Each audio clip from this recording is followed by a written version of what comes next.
दोस्तों नमस्कार। LWF classes easy way of learning.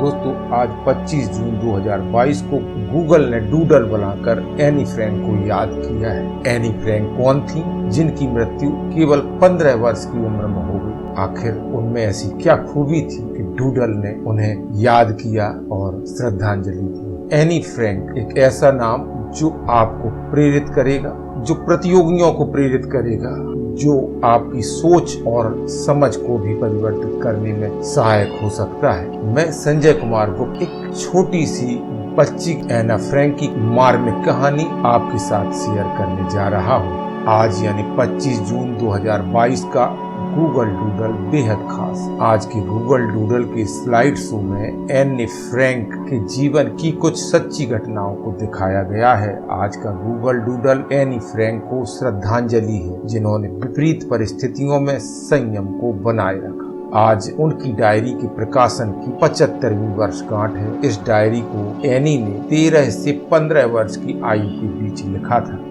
Google ने बताया कि उनके द्वारा लिखी गई यह डायरी आज तक होलोकॉस्ट और युद्ध की घटनाओं के बारे में सबसे व्यापक रूप से पढ़ी जाने वाली डायरियों में से एक है। इसे व्यापक रूप से आधुनिक इतिहास की सबसे महत्वपूर्ण किताबों में माना जाता है। आपका भी रोम रोम खड़ा हो उठेगा जब आप उनकी दास्तान को सुने। एनी फ्रैंक सिर्फ 15 साल की थी जब उनकी नाजी एकाग्रता शिविर में मृत्यु हो गई। यहूदी समुदाय के खिलाफ नाजी नफरत से एक छोटी सी उम्र में उसका जीवन पूरी तरह से बदल गया था। उसने डायरी प्रविष्टियां लिखकर प्रचंड उत्पीड़न का सामना करने की कोशिश की। उसने अपने डर, द्वितीय विश्व युद्ध पर अपने विचार, अपनी आशाओं और आकांक्षाओं के बारे में लिखा और यह समझने और समझाने की कोशिश की कि उसके यहूदी समुदाय को मानव इतिहास में सबसे घिनौने संगठित युद्ध अपराध का शिकार क्यों बनाया गया।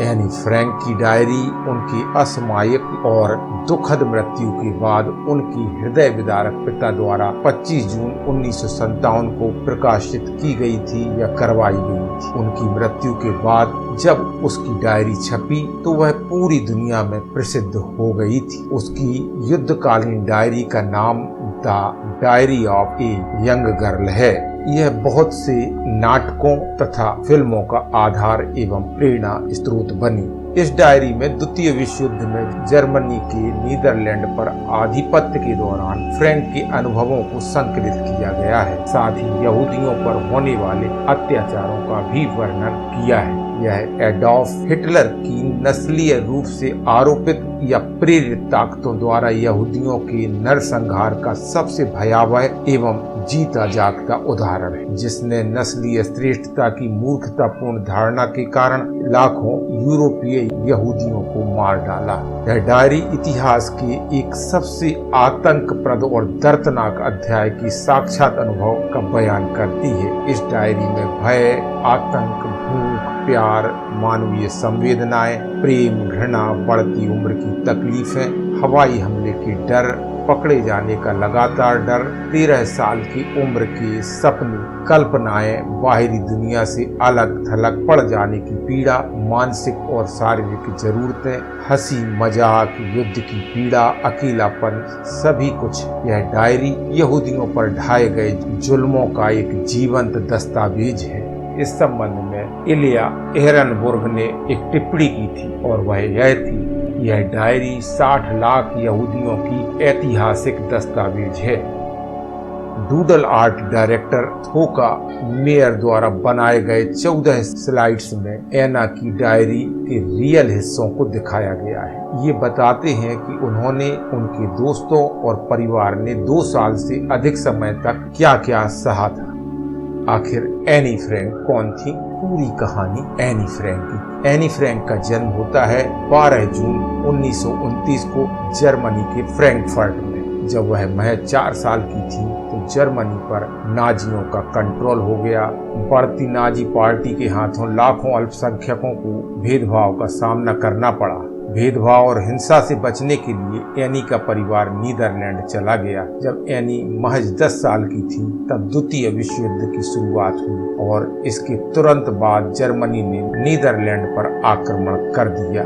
यहूदी लोगों को विशेष रूप से नाजी शासन द्वारा लक्षित किया गया। तात्पर्य है कि यहूदियों को नाजियों द्वारा प्रताड़ित किया गया। इनका परिवार एक मकान में छत के ऊपर छुप कर रह रहा था। 4 अगस्त 1944 को फ्रैंक परिवार को नाजी सीक्रेट सर्विस ने पकड़ लिया। इसके बाद उन्हें एक निरोध कैंप में ले जाया गया।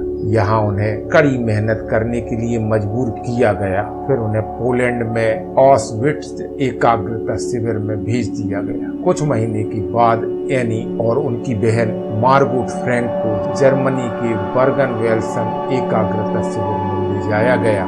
नाजी बलों द्वारा कैदियों की क्रूर हत्याएं की गईं। साथ ही घातक बीमारियां भी तेजी से फैलने लगी। इन सब से जूझते हुए अंत में एनी और उनकी बहन मार्गोट फ्रैंक ने दम तोड़ दिया।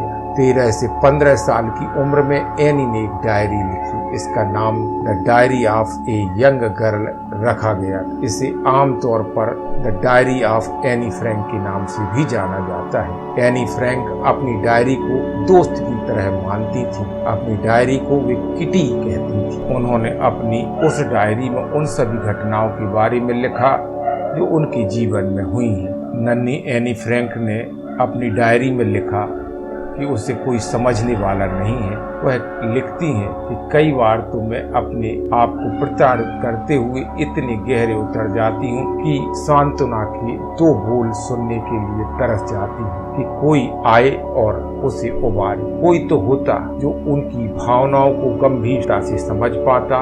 उसे ऐसा व्यक्ति नहीं मिल पाता। माँ उसे उपदेश दे सकती है, उपदेशों की पोटली थमाती रहती। एनी की डायरी 2 साल के अज्ञातवास के दौरान लिखी गई, जिसको उसने अपनी प्यारी गुड़िया किट्टी को संबोधित करते हुए लिखी है। वह गुड़िया किट्टी को संबोधित करती हुए हर एक बात कहती है। एनी फ्रैंक की डायरी ऐतिहासिक तौर पर जीवंत दस्तावेज है। डायरी में उसने अपने निजी जीवन की समस्याओं और दुखों, इच्छाओं का भी वर्णन किया है। विश्व युद्ध के समय जर्मनी में रहने वाले यहूदी यातना सहने के लिए अभिशप्त थे। वे 60 लाख जनसंख्या के करीब थे।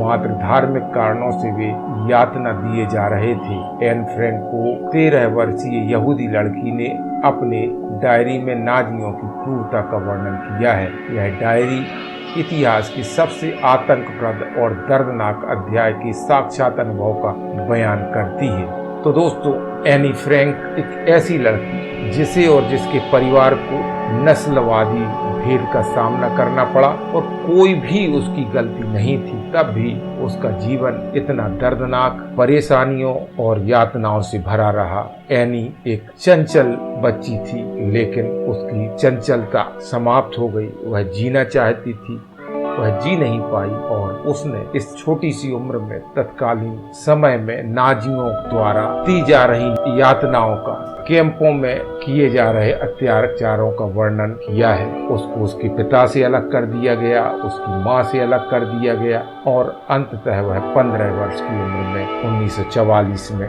बीमारी में भूख और विभिन्न तरह की यातनाओं के कारण मृत्यु का शिकार बनी। उनके पिता को जब यह डायरी मिली तब उन्होंने उसकी गहरी संवेदनाओं को समझा और उसे प्रकाशित करवाया। यह दुनिया की सबसे ज्यादा छपने वाली किताब बन गई। आशा है एनी फ्रैंक की इस कहानी से आपको जरूर प्रेरणा मिलेगी। आज के दौर में भी कई लोग कट्टरवाद, संप्रदायवाद, भाषावाद और विभिन्न प्रकार के भेदभावों के द्वारा अपनी शक्ति का दुरुपयोग करते हैं और अपने आप को श्रेष्ठ बताने का प्रयास करते हैं, दूसरों पर जुल्म करते हैं। एनी फ्रैंक की यह डायरी ऐसे लोगों के लिए निश्चित ही प्रेरणादायी होगी, साथ ही उन सभी प्रतिभागियों के लिए भी सोचने को मजबूर करेगी जो आगे इस समाज के निर्माण में अहम भूमिका निभाने वाले हैं। आपको एनी फ्रैंक की कहानी कैसी लगी? अगर आपको एनी फ्रैंक की कहानी अच्छी लगी है तो जरूर कमेंट्स करें और साथ ही इस वीडियो को अधिक से अधिक लोगों तक पहुंचाएं और इस चैनल को सब्सक्राइब करें और साथ ही बेल आइकन को भी प्रेस कर दें। हम फिर मिलेंगे एक नए वीडियो के साथ। नमस्कार, जय हिंद।